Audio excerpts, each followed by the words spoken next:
Fala galera, beleza? Tudo bem com vocês? Estamos de volta para mais uma videoaula e o tema da vez é Novas áreas de influência no século XXI. Então a gente vai falar sobre alguns países que representam essas novas áreas de influência, hoje especificamente sobre a China, beleza? Então vamos lá. Coloquei aí o BRICS logo de cara. O que significa o BRICS, hein? As iniciais de Brasil, Rússia, Índia, China e África do Sul, tá? Importante lembrar que não é um bloco econômico, tá?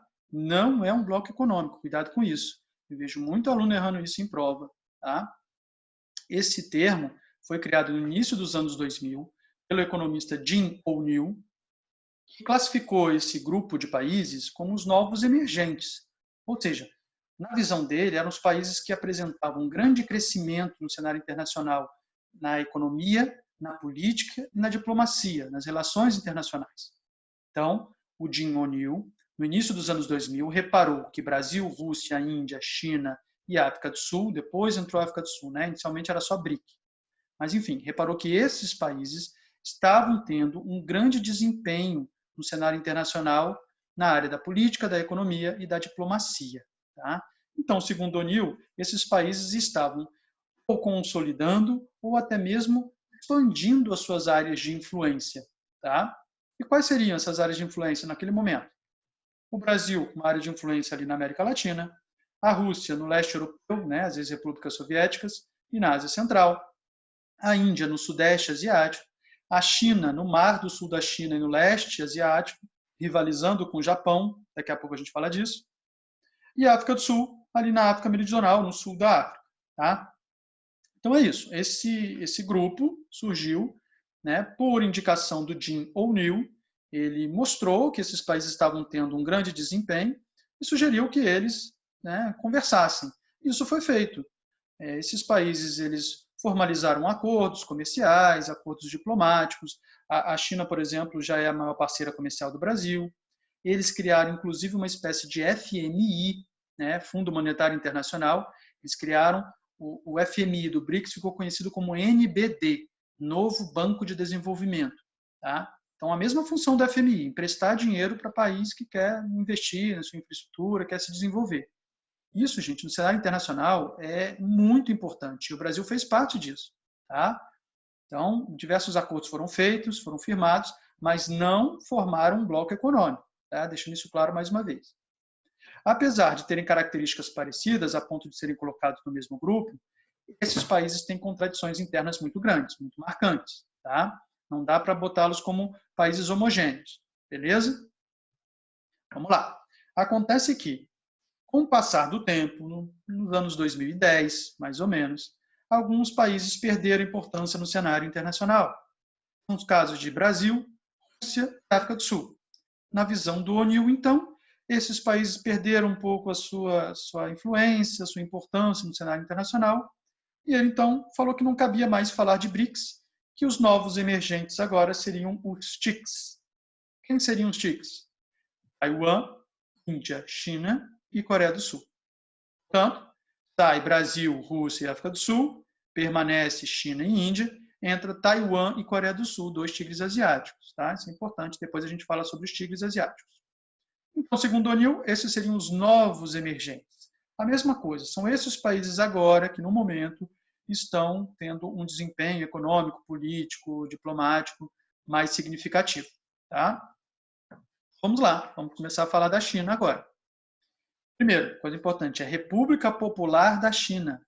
Não confundir com República da China. República da China é Taiwan. Tá? Daqui a pouco a gente fala mais disso. República Popular da China é essa que a gente está vendo aí no mapa, a China continental. Beleza? Tá aí as principais cidades, Pequim é a capital, e esse é o mapa da China, suas fronteiras, seus limites. Beleza? Algumas características gerais sobre a China. É o terceiro maior país do mundo em área, é o país mais populoso do mundo, maior população absoluta, e é o país que mais cresce mundialmente. Até mesmo este ano, 2020, com a pandemia do novo coronavírus, a China vai ter uma queda significativa no seu crescimento, é a maior queda em 40 anos, mas ainda assim está crescendo e ainda assim é significativo. Tá? E esse crescimento chinês é baseado em quê, gente? É baseado na exportação de produtos manufaturados.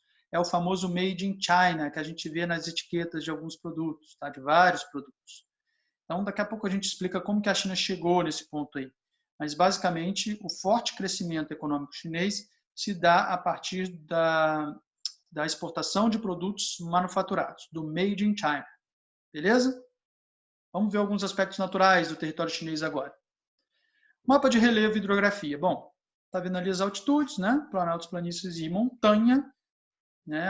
O marrom ali é a cordilheira do Himalaia. Tá? Você tem, eu assinalei ali 2 dos principais rios. Mais ao norte, o Huanghu, também chamado de Rio Amarelo, e mais ao sul, Yangtze, também chamado de Rio Azul. Tá? Esses rios têm importância social e econômica para a China. Beleza?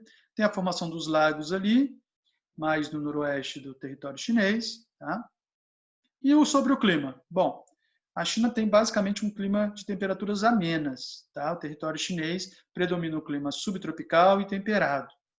Mas você pode observar mais ali ao norte, um clima árido e semiárido, ali a parte do deserto de Gobi, fronteira com a Mongólia. E mais ao sul ali, sudeste, um pouquinho de clima tropical. Frio de montanha, ali na parte do Himalaia, tá? E esse é o clima do território chinês, beleza? Aqui, gente, um mapa mostrando a muralha da China, ali em vermelho, tá? Tem um texto aí, depois vocês deem uma pausa no vídeo para vocês lerem um pouco sobre a história da muralha da China. Né? Foi construída lá na dinastia Ming para conter a invasão de povos nômades, especialmente os mongóis. Obviamente, o que existe hoje, a maior parte é reconstrução e tem uma finalidade turística. Tá? Depois vocês dêem uma lida nisso, uma curiosidade histórica da China, vale a pena dar uma olhada. Beleza? Vamos seguir. Agora, gente, a gente vai fazer uma linha do tempo aqui. Um breve histórico. Para entender a China de hoje, essa grande potência mundial que é a China hoje, a gente precisa estudar um pouco da história chinesa. A gente vai fazer isso aqui agora de uma maneira bem resumida. Tá? A nossa linha do tempo começa em 1912, quando acontece o fim da monarquia chinesa e o início da república. E é criado, então, o Partido Nacionalista Chinês, chamado Kuomintang. Tá? Beleza. Em 1921, criado o Partido Comunista Chinês, PCC. Alguns autores colocam PCCH, de China, CH de China. Tá? Então, em 1921, é criado o Partido Comunista Chinês. Em 1935, o Mao Tse-tung assume o comando do Partido Comunista Chinês. Tá? Isso é importante porque, em 1949, o Mao Tse-tung vai liderar a Revolução Comunista Chinesa. Tá? Durante a Revolução Comunista Chinesa, os nacionalistas são expulsos da China continental e vão para a ilha de Taiwan, que forma, então, a República da China. Tá aí, ó. República da China é Taiwan. A China continental é República Popular da China. Beleza? É a China comunista. Tranquilo? Que é o que a gente está falando aqui. Bom, outra coisa importante. Na Revolução Comunista Chinesa, o Mao Tse-tung implantou um programa que ficou conhecido como Grande Salto para Frente. Qual era a ideia dele? Coletivizar o campo, as terras, né, formando grandes cooperativas agrícolas e investir na indústria de base. Tá? Mas o que o Mao Tse-tung não sabe é que esse grande salto para frente, o que tinha na frente dele era um abismo, um precipício, e ele caiu no precipício. Enfim, foi um grande fracasso essa política do grande salto para frente. Tá? Houve falta de mão de obra no campo, redução na produção de alimentos e, consequentemente, fome e morte de milhões de chineses.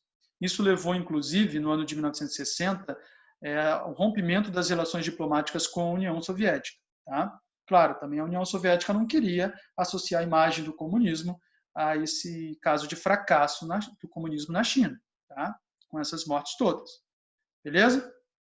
Bom, as críticas foram tão grandes ao modelo comunista, né, por conta do fracasso desse programa, que começou a haver muitas críticas, muita oposição, e aí o Mao Tse-tung criou a Guarda Vermelha e implantou a chamada Revolução Cultural. Tá? Apesar do nome, não foi uma coisa muito boa. Tá? A Revolução Cultural foi perseguição, prisão, tortura e morte dos opositores ao sistema, dos opositores ao regime comunista. Tá? Então, durante 10 anos, no período de 66 a 76, a gente tem a atuação da Guarda Vermelha, então, coibindo qualquer oposição, qualquer crítica ao modelo comunista chinês. Tá? Beleza?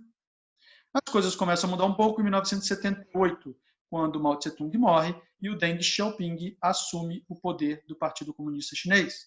E ele é um comunista moderado, ou seja, menos radical. Tá?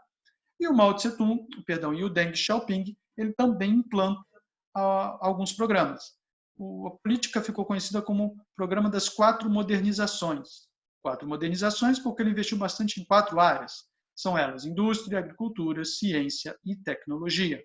Tá? Investimentos maciços nessas áreas aí.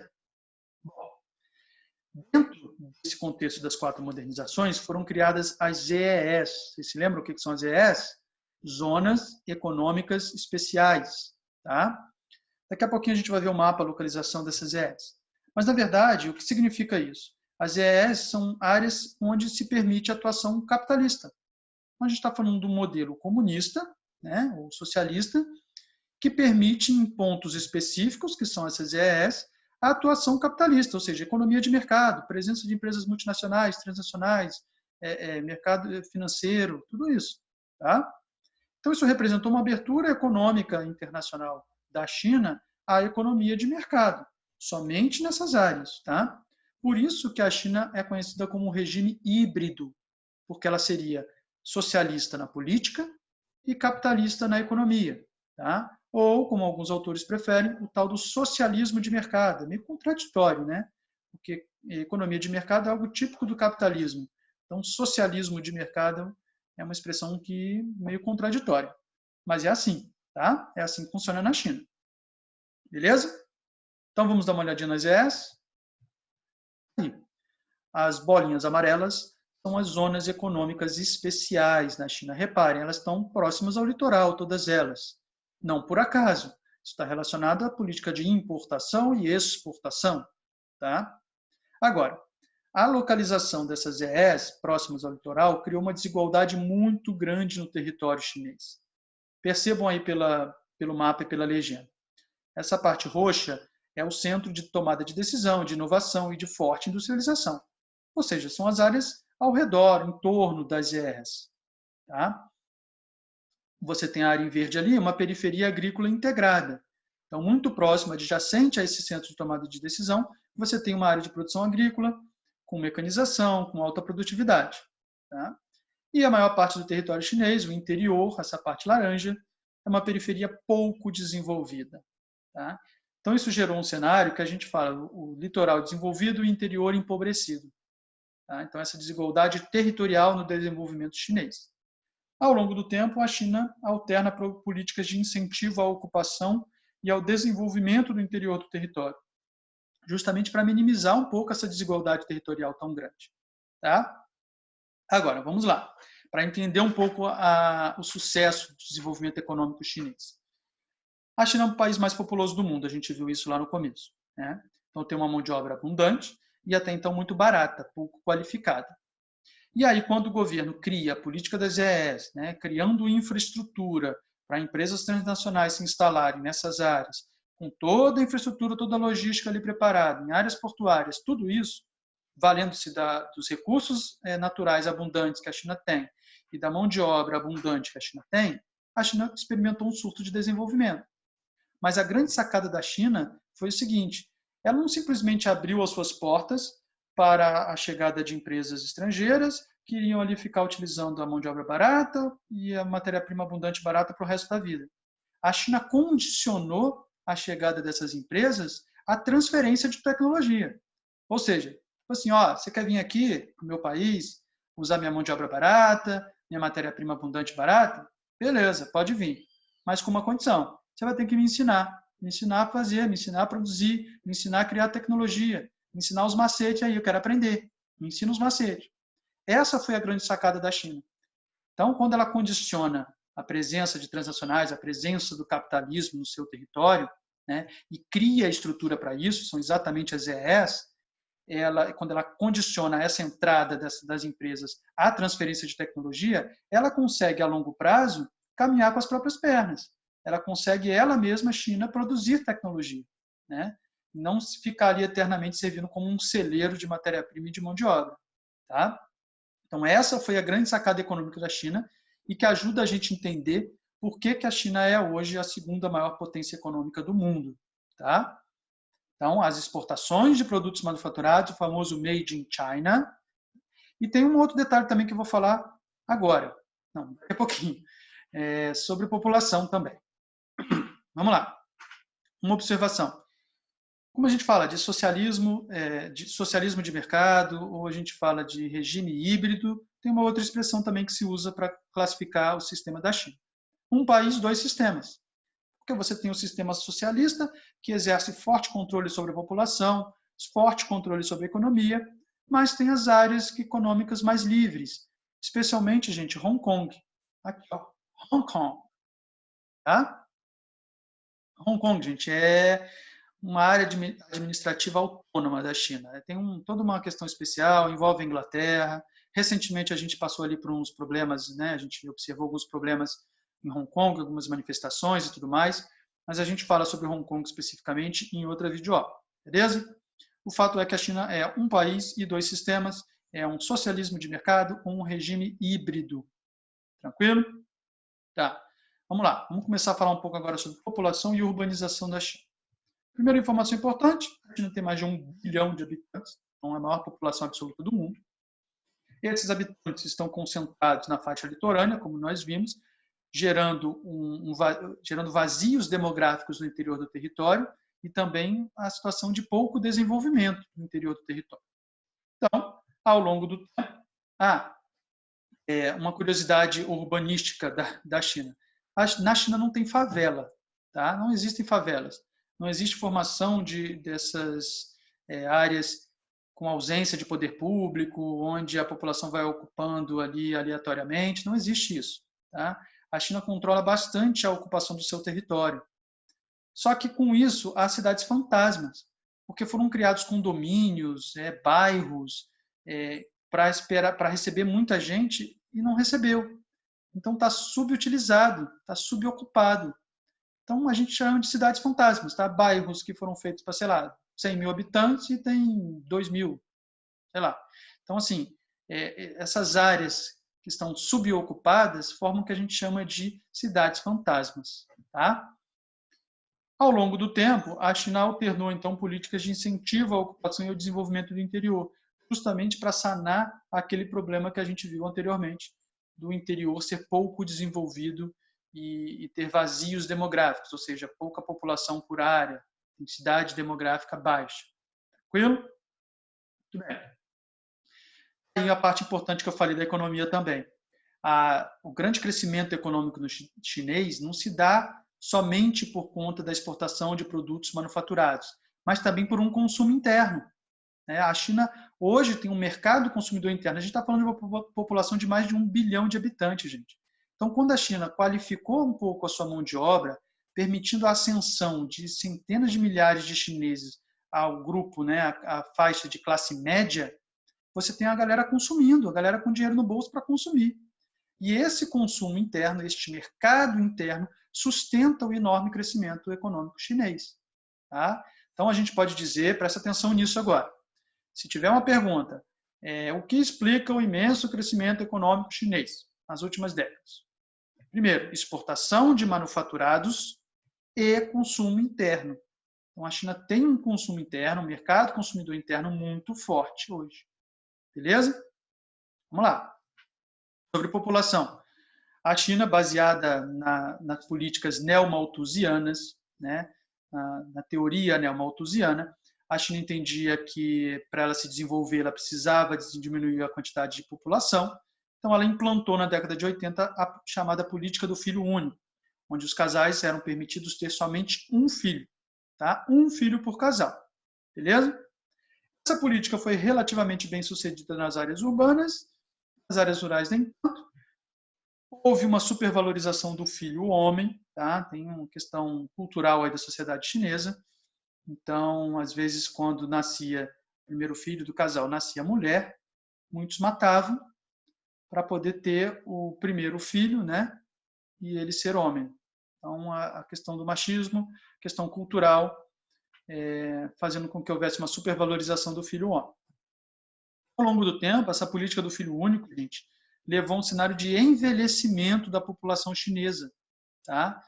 E envelhecimento da população, já estudamos isso lá na aula de demografia, a gente sabe que aumenta os gastos previdenciários e diminui a PEA, mão de obra. Tá? Então, conta do envelhecimento da população e essas consequências negativas para a economia chinesa, a China flexibilizou a política do filho único no ano de 2013. Então, agora os casais podem ter 2 filhos, tá? 2 filhos por casal. Beleza? Tranquilo? Bom, vamos falar então sobre o acelerado crescimento econômico chinês, né?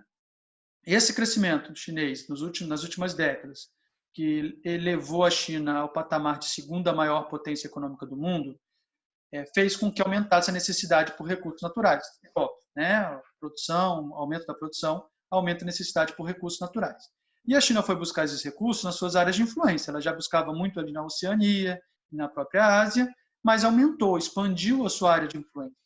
Ela foi buscar recursos e investiu bastante na África e também aqui na América Latina. Tá? Então, houve expansão do investimento chinês para outros continentes. Beleza? Por outro lado, esse crescimento acelerado da economia chinesa faz com que haja um aumento do comércio mundial. A China hoje já é a maior parceira comercial de vários países do mundo. Beleza? E a China possui uma balança comercial favorável, ou seja, ela exporta mais do que importa. Isso é muito importante para se entender por que a China cresce tanto. Tá? Ela tem um ganho muito grande. Se a balança comercial é favorável, ela está crescendo. Tá? Ou seja, ela está vendendo mais do que comprando. Beleza? Então, vamos ver alguns dados sobre importação e exportação da China. O que a China exporta?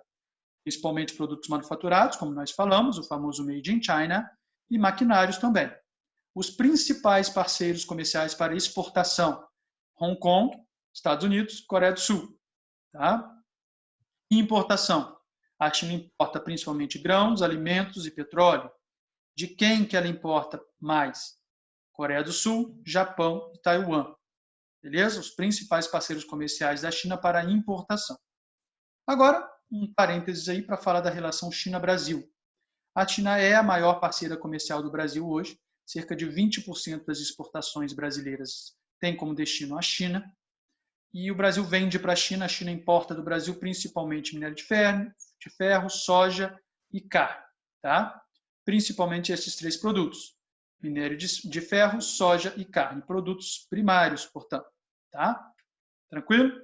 Bom, o fato da China ter aumentado muito o comércio mundial e ter expandido a sua área de influência por conta da necessidade de recursos naturais fez com que a China se tornasse uma potência não só regional, mas também mundial.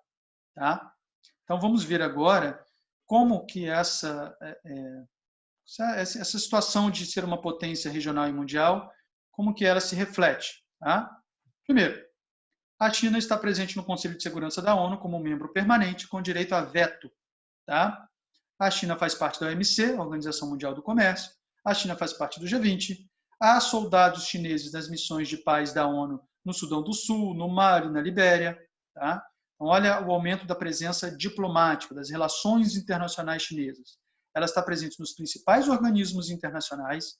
Ela está presente nas ações diplomáticas da ONU em âmbito internacional. Isso é muito importante. Tá? Lembra quando a gente falou lá do BRICS, que o camarada O'Neill, o economista, se referia ao BRICS como os novos emergentes porque eles estavam aumentando e consolidando a sua relação diplomática em âmbito internacional? Está aí. Tá aí a China provando isso. Tá? Por isso que a China permanece como emergente lá no TICS. Tá? Outra coisa importante, a China é uma potência nuclear. Tá? A China tem o maior exército do mundo, né, maior efetivo de soldados do mundo, e já tem hoje o segundo maior orçamento militar, só perde para os Estados Unidos. Tá? E esse fato aí que vem a seguir é muito importante.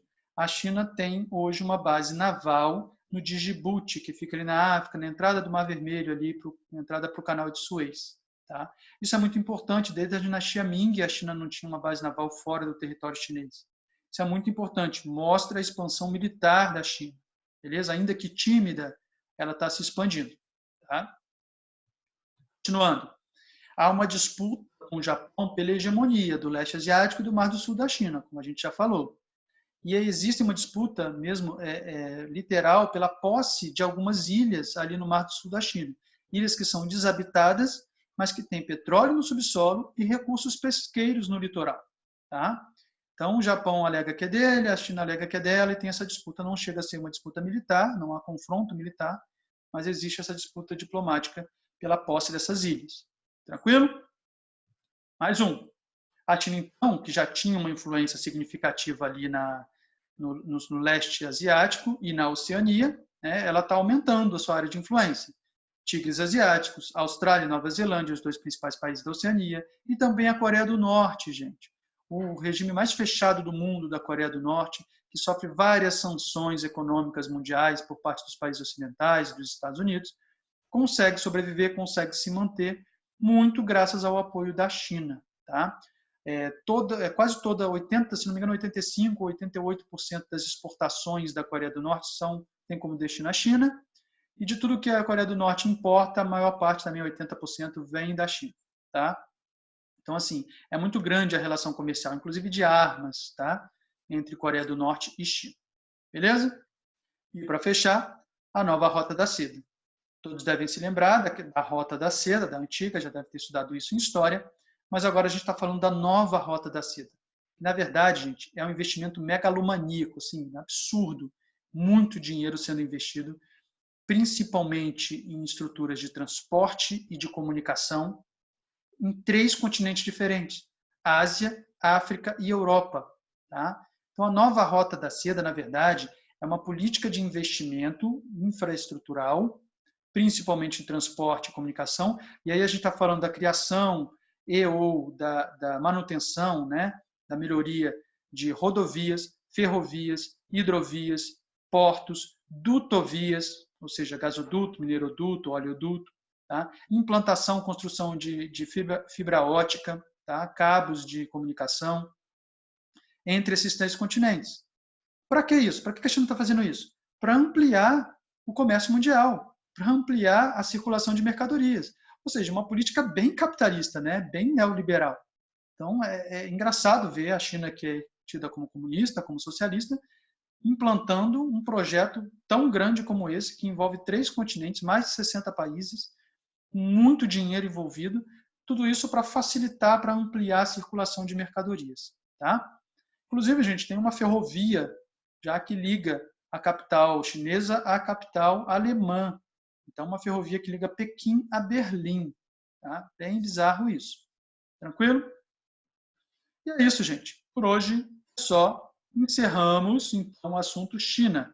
Vamos continuar depois, em outras videoaulas, falando sobre outros países que representam novas áreas de influência no século XXI. Beleza? Se tiver alguma dúvida, deixa aqui nos comentários ou me procure nas redes sociais. Valeu!